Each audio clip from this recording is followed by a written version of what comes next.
Hi everybody, welcome to day 16.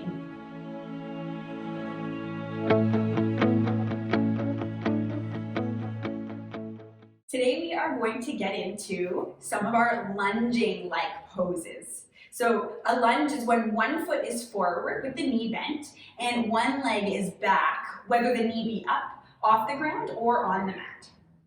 So we'll take a few moments to ease in and kind of work our way into our legs before we do anything too crazy. But I'll have you start in tabletop on your hands and knees.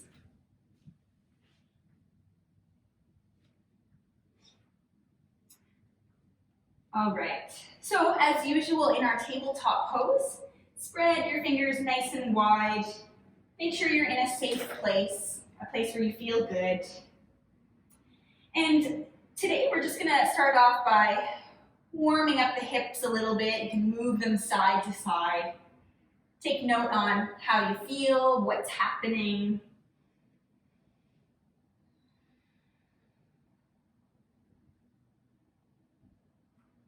And then as you come back to center, start to shift your hips forward and back.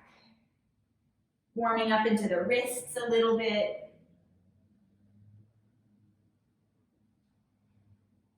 And you can continue just like this, or you can tuck your toes under and continue to shift forward and back,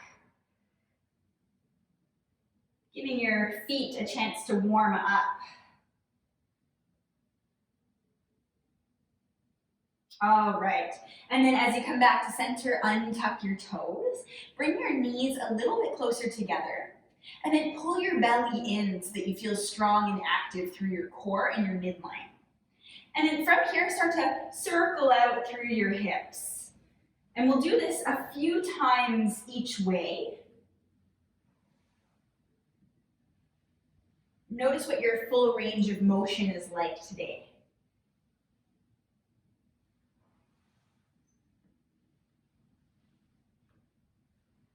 Good, so notice which direction you're moving.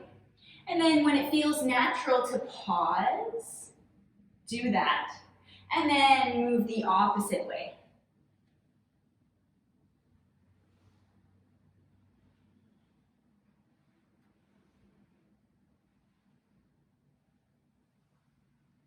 All right, slow down and eventually come back to center. So if you find that you've got sensitive knees, you can always reach for the center of your mat and just kind of lift it up and loop it over so that you've got 3 layers of mat, and place your knees there instead. And then come up onto your high knees, and when you're ready, place your right foot forward. So walk your toes ahead of your knee a little bit so that when you bend your knee, your back knee actually moves further back away from your left hip. So if I were to keep my foot underneath my knee to begin, and then I went to sink into my hips, either my right knee would move beyond my toes, or I wouldn't be able to go anywhere other than here. So if you walk your toes forward a little bit more, and then start to move forward so that your right knee moves in the same direction as your toes, but over your ankle, more or less, you'll notice that you might feel a deep stretch through the front of your left hip. And that's kind of what we're going for today. So once you've found a place here, bring your hands down to either side of your foot, and we'll just start to kind of move side to side a few times. And remember, you can always use blocks or books or anything you have at home underneath your hands if you need an extra bit of lift.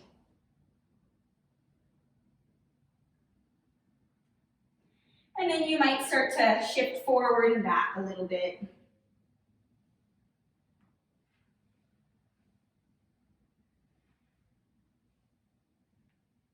Awesome. So next time you bend into your front knee, pause there. And then bring your right thumb to your hip crease. So you might need to shift your hips back a little bit in order to get your thumb there. And then sink back down into your hip. So you're going to use your right hand to kind of actively shift your right hip back. And that will help to keep your pelvis and your torso in a safe place. So once you've got the hip in the right place, or you feel as though your thigh bone is kind of being pulled back into the hip socket, then pause there, bring your hand back down, and take one more breath. Awesome. And then start to shift your bum back just enough to slide your right knee back to meet your left. Come back up onto high knees, and then we're going to bring the left foot forward.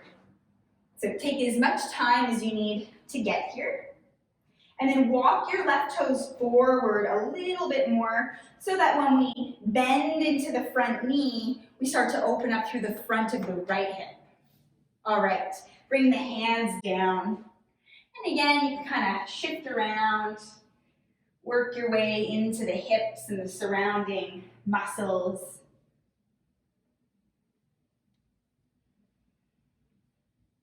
Still breathing.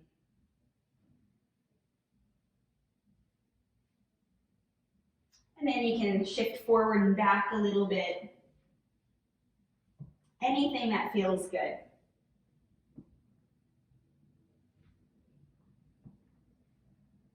Awesome. Next time you bend into your knee, pause here.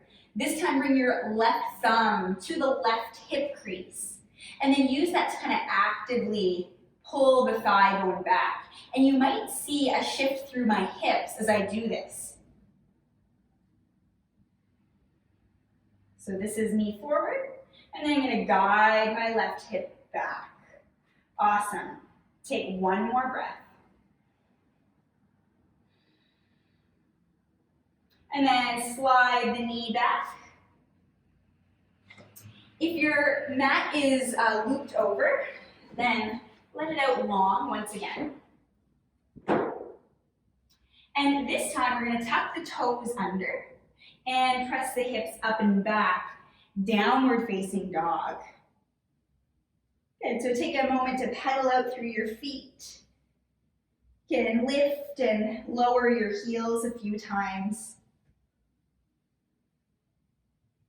And then bend your knees, look forward, and step or walk to the top of your mat. Good, inhale, rise, come all the way up. And exhale, bring your hands to heart center. Good.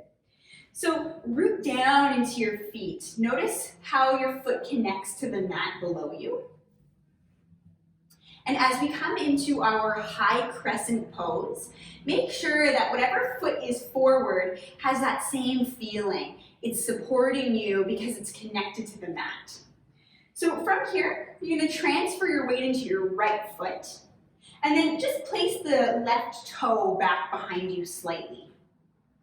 Good. So notice right away if you're kind of dumping into your low back. And if you are, pull your low belly in, and that will help to create a little bit of length and space through the lumbar spine. All right, so continue to hop your left foot back and back until you've found a place where you can kind of sink in, lunge, and you can lengthen and bend your knee a couple of times. Make sure that you're not going to topple over. And if you are going to topple over, then you can take the distance, the width of your feet a little bit wider. So play around with your stance and your distance. And then once you feel ready, pull your right thigh back a little bit, zip through your low belly, draw your arms overhead, take a full breath.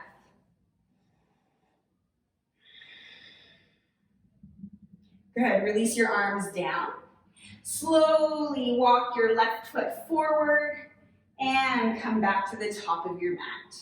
Ha, nice. So we'll move into the other side. We'll start off by really grounding down into the left foot. And then step your right toes back just a little bit.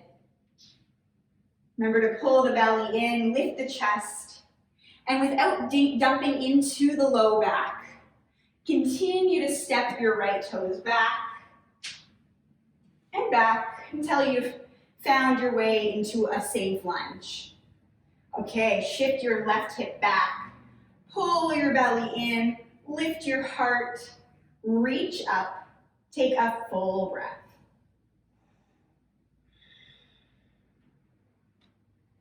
And then bring your arms down by your side and really graciously step forward. Ha. Good. So I hope you took something away from our lunging video today. Remember, if you have any questions, don't hesitate to email me. Thank you and namaste.